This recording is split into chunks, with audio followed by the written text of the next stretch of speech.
Now please help me welcome Armand MacKenzie, who will be introducing the Indigenous Business Panel.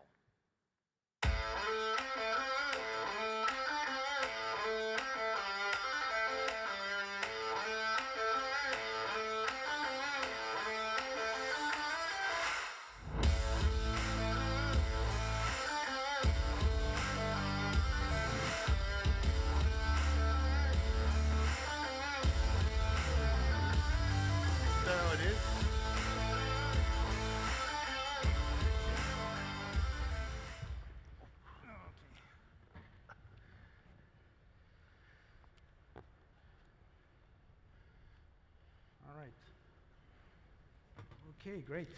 So I assume that welcome, Mr. Bourad nog eens nooit eens écouté. Mr. Mlendene je voudrais d'abord procéder à des remerciements à l'organisation.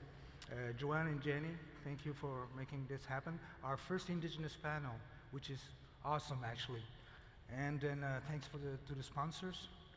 And then perhaps just before kicking off the panel with our distinguished guests, I would like maybe just to introduce the theme of the panel is to how to make sure that we have a good business strategy, making our interventions, our initiatives, endeavors in Indigenous territories, and how to make them successful.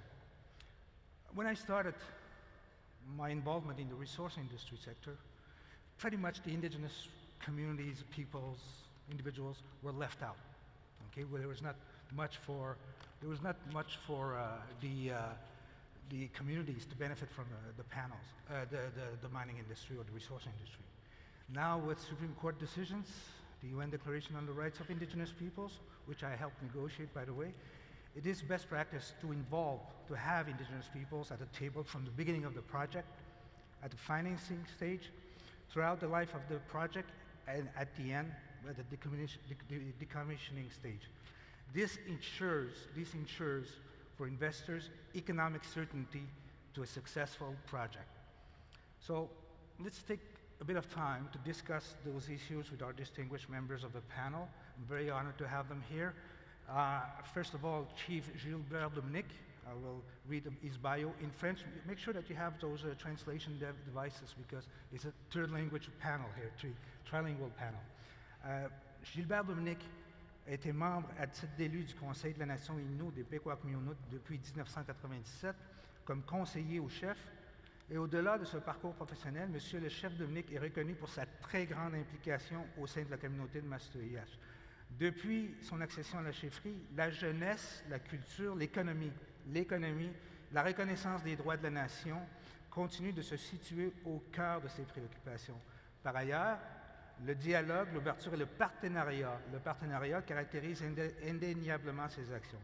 Nous sommes très honoreux de l'avoir comme participant à ce panel. Aussi, également honoré d'avoir à ce panel, le ministre Yann Lafrenière. Bonjour, Monsieur le ministre. Bonjour. Yann Lafrenière a été policier pendant plus de 28 ans, dont 26 ans au service de police de la Ville de Montréal. Servir fait partie intégrante de ce qu'il est, que ce soit comme policier, pompier, policier militaire. Il a toujours eu à cœur le service aux citoyens. S'il s'est lancé en politique en 2018, c'est d'abord et avant tout parce qu'il avait fait une promesse aux victimes d'exploitation sexuelle, soit celle de ne jamais les oublier. C'est avec conviction qu'il a présidé la commission spéciale sur l'exploitation des mineurs, dont le rapport a été déposé en décembre 2020. Étant père de 2 adolescentes, il a espoir que les générations futures pourront établir des relations sincères d'égal à égal. Et finalement, my distinguished partner, John Passalacqua, CEO of First Phosphate. John Passalacqua is an international business strategist with over 30 years of extensive technology and capital markets experience. In 1998, John gained the title of the top 50 international business strategist on the early internet. He's involved in private and public market planning for companies in nascent visionary industries. He's founder and CEO of First Phosphate Corp. Mesdames et messieurs, voici votre premier panel autochtone du Mining Investment of the North. Voilà. Donc, ça va être très simple. On aura une période de questions de 2 rounds. Alors, vous, Monsieur le chef Dominique, quelle est la place des Premières Nations, en particulier des Inuits, dans le développement des ressources naturelles et dans le développement de la filière batterie du Québec et dans les questions de transition énergétique? Oui. Alors, tout d'abord, Quebec, mais je te me le donne, Cathy Tuxcheniek, côté Ntesinan. Tout d'abord, je voudrais bien sûr prendre le temps de vous saluer et de vous accueillir sur le territoire traditionnel de la nation Inuit. Québec est un territoire là, qui était occupé là, par la grande famille de la nation Inuit, un territoire que nous partageons avec d'autres grandes nations également ici à Québec. Pour nous, Premières Nations, c'est assurément une volonté d'être impliqué dans toute la sphère du développement énergétique, toute la filière, toute la transition, parce que énergétique également, qui va éventuellement, bien entendu, là, nous amener vers toute la dimension là, des batteries. Okay? Donc, pour nous, c'est clair que notre Première Nation, comme l'ensemble des Premières Nations à travers le Québec, nous sommes assurément des incontournables. Donc, pour nous, il y a deux éléments que je pourrais vous partager qui sont importants. Okay? Tout d'abord, c'est qu'on veut s'assurer là, d'être impliqué, consulté en amont, le plus en amont possible. C'est beaucoup plus facilitant, je vous dirais, là, pour tous les promoteurs, de nous impliquer en amont parce que vous allez connaître immédiatement nos préoccupations, nos enjeux, nos paramètres également en matière de développement, okay? Parce que nos traditions, notre mode de vie est intimement lié au territoire et on sait pertinemment que lorsqu'on développe des projets miniers, on vient porter atteinte au territoire de façon pratiquement permanente. Okay? Donc, dans l'équation, vous devez obligatoirement venir nous consulter le plus en amont possible. La relation, là, à ce moment-là, est beaucoup plus intéressante et je pense que John pourra vous l'expliquer tout à l'heure. La relation, là, s'est établie rapidement là, avec First Phosphate. Rapidement, là, les préoccupations ont été comprises. Et je pense qu'on a conclu là, une entente là, dans la phase, là, comment est-ce qu'on appelle ça, la phase d'exploration. Okay? Donc, l'élément consultation en amont, le plus important. L'autre élément, c'est clair que, considérant qu'on a des droits sur le territoire, il est essentiel qu'on ne veut plus juste être des Premières Nations là, qui reçoivent des montants à titre de dommages ou de compensation. On veut vraiment là, être des partenaires de premier plan, des investisseurs également, partager le risque avec l'ensemble là, des promoteurs, l'ensemble des investisseurs. Donc, dans le montage d'un projet structurant à laquelle vous aspirez développer sur nos territoires, inévitablement, vous devez faire de la place là, aux Premières Nations. Good. Merci beaucoup, M. Dominique. Monsieur Lafrenière, la place des Inuits dans le développement des ressources naturelles ou en général des Premières Nations, hein, il y a des gens du territoire CRI aussi ici, d'après vous? Bonjour, hello, Kwe, Segon, Wachia, Oulakut. Vous avez bien raison, chef, quand vous avez dit qu'il faut changer de statut. Et j'aime bien l'expression de mon collègue Pierre Fitzgibbon que vous avez rencontré plus tôt, qui dit qu'il faut partir du stade de bénéficiaire à partenaire. Ça, c'est facile à dire. Après ça, il faut le faire pour de vrai. Il faut vraiment travailler avec les communautés autochtones comme des partenaires. Oui, les ERA, les IBA, c'est une chose, mais il faut les impliquer, il faut travailler avec elles. Puis moi, j'aimerais vous donner un exemple très concret. Oui. Vendredi passé, nous étions en Waswanipi, chez les CRI, oui. Projet Windfall. Absolument. Et c'est un beau projet avec Osisco oui. Et la communauté CRI de Waswanipi, où ils deviennent propriétaires de la ligne de transport électrique. Donc, ce n'est pas un IBA, ce n'est pas des retombées. Oui, il y a des jobs, oui, il y a de l'argent pour la communauté, mais ça devient vraiment des partenaires dans leur projet. Et ça, je vous dirais que c'est un gage de succès pour le futur. Mais ça amène à une autre question, un autre point que je vous amènerai.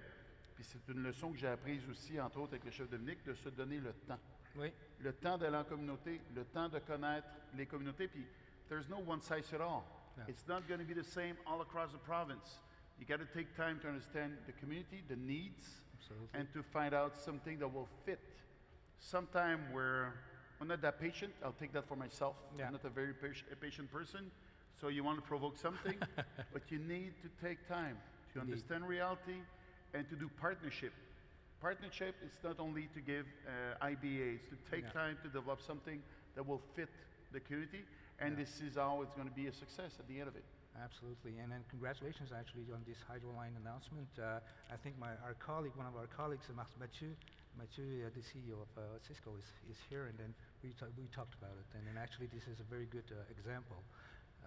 Et si je peux me permettre, c'est non seulement un succès économique Oui. pour la communauté, mais au niveau environnemental, c'est près de 500 000 litres de diesel par semaine qui va être économisé avec cette ligne électrique qui va venir approvisionner la mine. Alors, quand on parle de win-win-win, it's a win-win-win. Yeah. C'est bon pour l'environnement, bon pour la communauté, bon pour l'investisseur. Et moi, de voir les gens, la semaine dernière, quand j'étais là, de voir les membres de la communauté CRI qui étaient fiers d'avoir monté la ligne électrique, Yeah. qui étaient fiers de travailler sur place, ça, c'est un bel exemple. Bravo. Absolutely, absolutely. So it's empowerment, basically, It of is. the community. John, any remarks on this? You know that how do we make sure that the Indigenous people are involved in the industry, especially our colleagues, our partners, Inuit? How are they? You know, how can they be involved in the development of extractive industry, but also the battery file in Quebec? Yeah, I mean, I think the first thing that's really important for us to understand as a mining community is we have to take away the fear, right? There's Indigenous relationships that, you know, are there, and it's not any fault of the Indigenous communities or fault of anybody else. There's a bit of a chasm there. So, you know, don't be afraid, right? A lot of, I find mining executives are afraid and they try to hide from it. They don't know what to do. Just face it dead on. And just remember, at the end of the day, doesn't matter what history is, you always have another human being on the other side, right? Doesn't matter if you go to China, it doesn't matter if you go to Russia, it doesn't matter Europe, South America, wherever it may be. Same thing when you enter Indigenous territory, right? It's kind of, it is us, and it's also sometimes a little bit different culturally. So just take the time, go through it, and I think you just look for partnership. And quite frankly, you know, we got to get a beyond, like I think Mr. Lafrenière was saying, and also Chef Dominique, we got to get beyond the fact that we're going there to offer something because we owe something. Sure, you can look at it that way, not a problem. But also understand that you gain a lot. You gain a lot by going in there and having a relationship. Like Chef Dominique has helped us. He's helped us lobby for phosphate on the critical minerals list. Quebec, Canada, even on the US side. I've learned a lot about the territory. I've learned where the trails are. I've learned where the sacred spots are. I've learned about, you know, the communities and the families and how to approach certain issues politically. And it's only going to help your mining projects. So I think you need to look as a partner. And I think it's also important when we go into a community, in the same way that we've worked with, you know, the allophone community. You know, if there's a Indigenous community there, you want to work the same way. Sure, there's a little bit of cultural differences, but you want to give something and you want some help.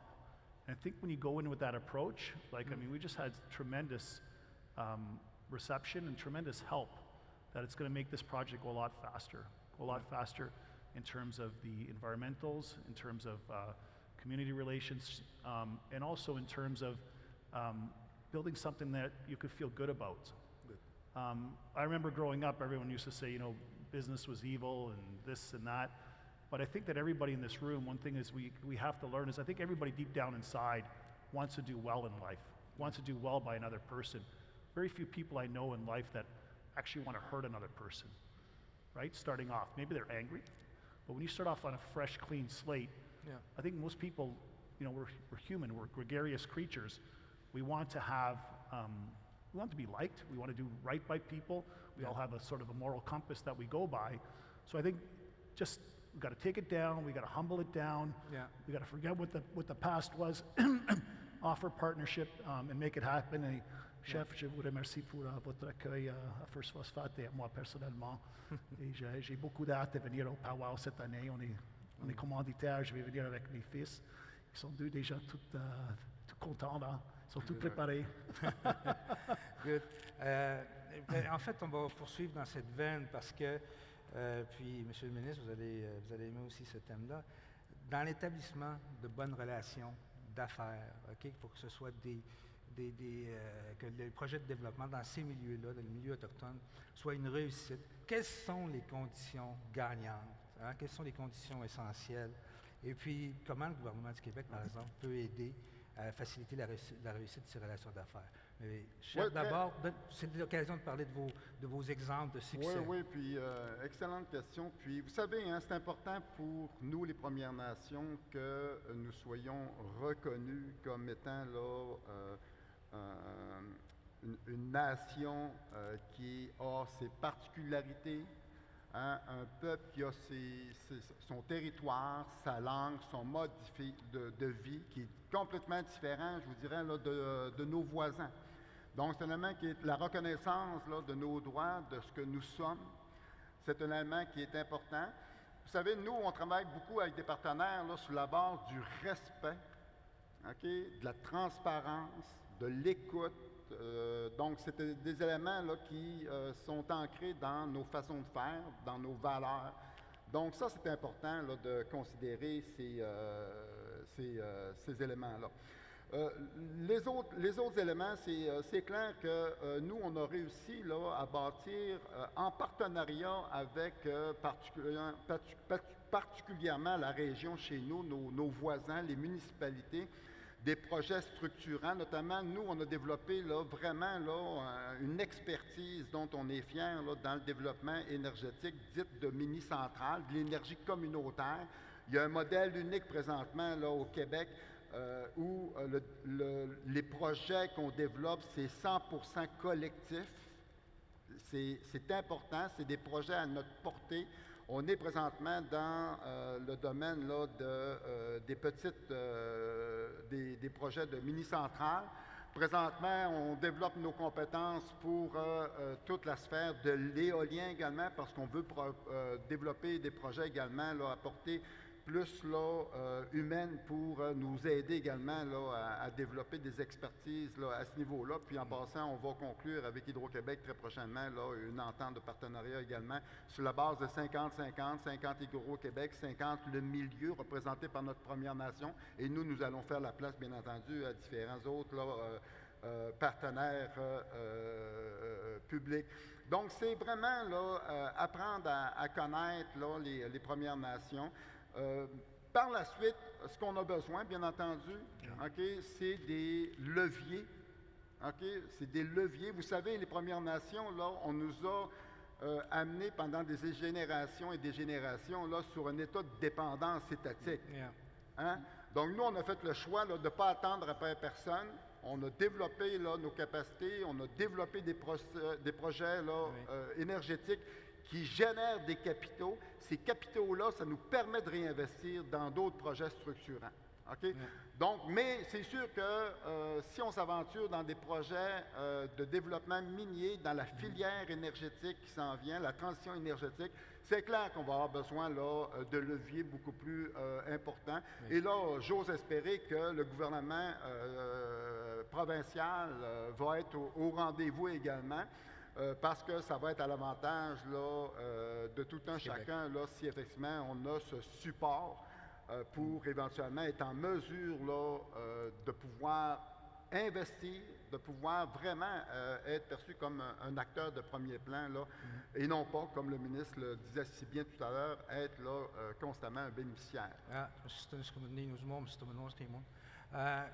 Minister, we have about 9 minutes to share, both the Minister and then John. Minister, you mentioned earlier that there's no one-size-fits-all solution to all of these challenges we're facing with the Indigenous communities. But what are the essential tools, ingredients to make a business relationship successful between the communities, the government, and the promoters? such as First Phosphate. Chief was right about it. When we're talking about the nation-to-nation approach, first of all, you get to understand there is a lack of trust, lack of knowledge, and John was touching base on that also. So you get to understand that, and mistakes are going to happen. But it's not supposed to stop you from trying to do something, because the only way to avoid mistakes, my grandmother was saying, don't do anything. That's the only way you're going to prevent that. And believe me, Chief can tell you a long list of mistakes that I've done in the past, because it happened, because we're trying to do something. Yeah. And I think the first thing John was talking about this, it's to be involved. Not just to try to do business, but to be involved personally in this. Because most of the Indigenous, I don't want to talk for them, they're going to tell you that first of all, they want to connect with your heart. Yeah. They want to trust you. Do I trust you as a person, as a human being? Not your company, but you as a person. So our job as a government is to try to do everything to give the power to help the empowerment of communities. Tout en comprenant, I'll do Franglish. And by the way, I had the same question on the other side at National Assembly, and believe me, I prefer to be here. But tout en comprenant que les enjeux, les demandes ne sont pas les mêmes pour toutes les communautés. Et rapidement, je vais le temps aller, on a fait des ententes récemment avec Pessamit, Unamen, Pekuakamiulnuatsh, Ganawagi aussi pour MCK. Mais les trois avec Pessamit, les gens me demandaient, est-ce que vous allez faire Pessamit ailleurs? Puis ce serait la première réponse du gouvernement de dire, oui, on veut Pessamit partout au Québec. La réponse, c'est non. Pessamit ont décidé, eux, d'investir pour bâtir des maisons. Unamen ont décidé d'investir pour bâtir une maison de personnes âgées. Pekuakamiulnuatsh a décidé d'investir pour la jeunesse. Et comme gouvernement, on a cette habitude de dire que c'est la même chose pour tout le monde. Un programme normé avec des petits carrés, puis on fait tout pareil pour tout le monde. Je dois l'avouer, c'est un challenge. It's a challenge to adapt ourselves. It would be so easy to consider Indigenous as a whole group. But this is not the case.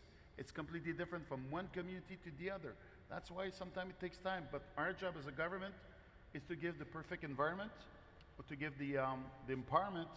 And Chief Dominique was talking about it.